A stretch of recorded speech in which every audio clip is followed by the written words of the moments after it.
Bonsoir. Bonsoir. Alors, vous venez donc de finir le 3e jour de cette semaine. Dites-nous, qu'est-ce qu'on peut retenir de cette séance-là? À l'ordre du jour, nous avons 12 points. Nous avons bouclé le 9e point ce jour.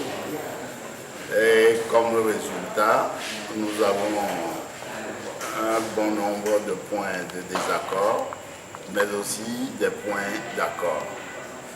Mais le mécanisme que prévoit Monseigneur Bariga, le facilitateur, va ou peut nous amener à augmenter le nombre d'accords.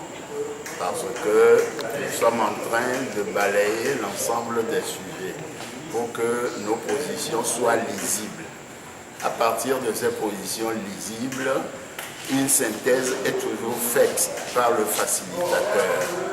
Et c'est sur la base de cette synthèse que Monseigneur prendra son bâton de pèlerin pour aller vers des chefs de parti, vers des chefs de délégation, vers des ministres, voire probablement le Premier ministre et le chef de l'État. Il ne laissera de côté personne. Tous ceux qui peuvent aider à trouver une solution définitive à la crise togolaise et surtout à régler tous les points contenus dans l'accord politique global et tous les points qui minent la société togolaise et qui ne lui permettent pas de s'épanouir. Monseigneur Bariga va s'évertuer à rechercher des solutions pour cela, y compris ce que nous avons appelé la recherche d'un climat d'apaisement. Cela nous a amené à parler de l'affaire des incendies des marchés de Lomé, de Kara, à parler de l'affaire des condamnés dans l'affaire Pacha, à parler des problèmes que rencontrent les partis politiques au cours de leur tournée, à parler de ce que les médias rencontrent comme difficulté.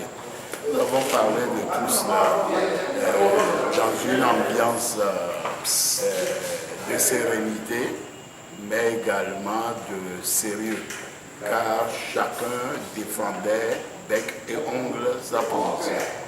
Il revient donc au facilitateur, et d'ailleurs c'est pour cela que nous l'avons choisi, de faire sur la base de cette synthèse, de nous amener à accorder nos violons et à avoir le maximum de points d'accord.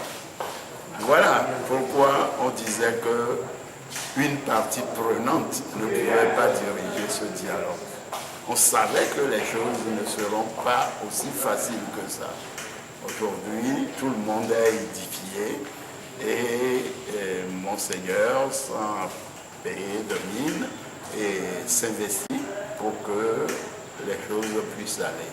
Mais nous lui demandons de prendre totalement ses responsabilités en basant sa volonté sur ce que lui inspire sa foi divine, pour pouvoir parler et dire la vérité à chacun de nous, afin que cette fois-ci, tous les Togolais, tous les responsables togolais comprennent que nous devrions en finir avec les harcèlements, avec les fraudes, avec les problèmes liés à nos institutions, parce que c'est un point faible.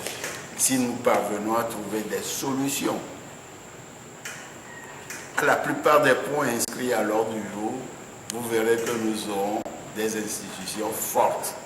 Quand on a des institutions fortes, cela contribue énormément à la bonne gouvernance, cela contribue énormément au développement d'un pays. C'est tout le mal que nous souhaitons pour ce dialogue et nous nous y investissons. Merci.